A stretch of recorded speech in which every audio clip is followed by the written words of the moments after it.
अस्सलाम वालेकुम दोस्तों, ये है थरपारकर ब्लॉक 2 का मंज़र। एक्सकेवेटर बड़ा हैवी और डंपर को लोड कर रहा है।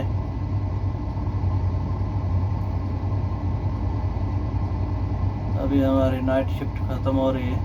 रात 10 बजे आए थे, अभी 6:30 हो रहे हैं और 8 घंटा सारी रात डंपर चलाया है। अल्हम्दुलिल्लाह खैरियत से नाइट गुजरी, अल्लाह का शुक्र, अल्लाह का एहसान।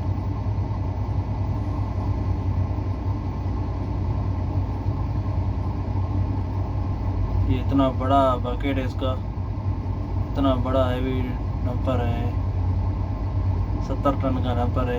इसमें सिर्फ ये 3 बकेट डालता है और ये फुल हो गया। देखो, 2 पहले डाले और तीसरा ये, अभी ये फुल हो गया है।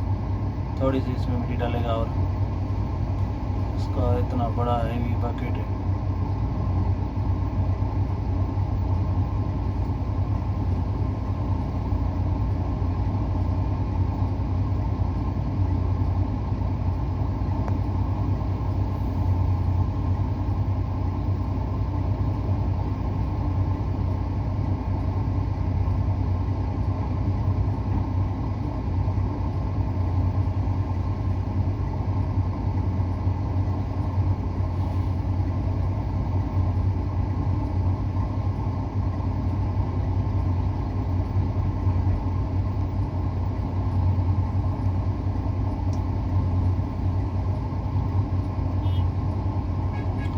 अभी ये फुल हो गया है, अभी जा रहा है, ये डंपिंग में होगा खाली।